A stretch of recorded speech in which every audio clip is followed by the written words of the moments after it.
ကဘာပေါ်မှာအစစ်အပြင်းဆုံးလို့သတ်မှတ်ထားတဲ့မွေ၅မျိုးအကြောင်းကိုဘ ഹു တုတအနေနဲ့ပြောပြပေးခြင်းပါတယ်ပထမဆုံးပြောပြချင်တာကတော့အာဖရိကရဲ့နာမည်ကျော် Black Mamba ပါမယ်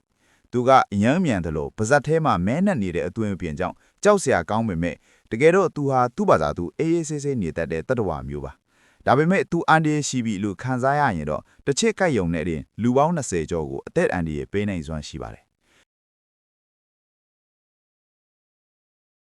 နောက်ထပ်တစ်ကောင်ကတော့ဩစတြေးလျကမ်းရိုးတန်းတွေမှာတွေ့ရတဲ့ Coastal Taipan ပါသူကတော့အလွန်ထက်မြက်ပြီးလင်းမြန်တဲ့မွေမျိုးပါသူ့ရဲ့အစိတ်ကခန္ဓာကိုယ်ထဲရောက်သွားရင်သွေးတွေကိုခဲသွားစေနိုင်တာကြောင့်တကယ်ကိုသတိထားရမယ့်မွေမျိုးစိတ်ဖြစ်ပါတယ်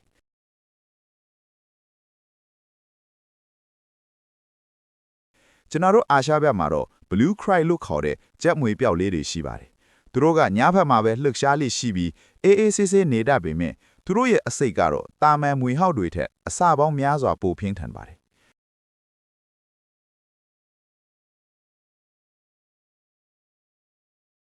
ဒုတိယနေရာမှာရှိနေတာကတော့ Eastern Brown Snake ပါသူကလူနေရက်ွက်တွေနားမှာတွေ့ရတတ်ပြီးသူ့ကိုသွားနှောင့်ယှက်ရင်တော့ရန်လိုတတ်တဲ့သဘာဝရှိပါတယ်နောက်ဆုံးနံပါတ်1နေရာမှာတော့ကမ္ဘာအစိတ်အပြင်းဆုံး Inland Taipan ရှိနေပါတယ်သူကတော့လူသူဝေးတဲ့ကန်တာထဲမှာပဲအနေများပါတယ်သူ့ရဲ့အစိတ်တစ်စက်ကလူပေါင်း100လောက်ကိုဒုက္ခပေးနိုင်လောက်အောင်ပြင်းထန်ပေမဲ့လူတွေနဲ့ထိတ်တိုက်တွေ့တာမျိုးသိမ့်မရှိပါဘူးမွေတွေဆိုတာအကြောင်းမဲ့ရံမူတတ်တဲ့တက်တော်တွေမဟုတ်တာကြောင့်သူတို့ရဲ့သဘာဝကိုနားလေပေးဖို့လေလိုအပ်ပါတယ်ခင်ဗျဗီဒီယိုလေးကိုကြိုက်နှစ်သက်တယ်ဆိုရင် like လေးနှိပ်ပေးခဲ့ဦးနော်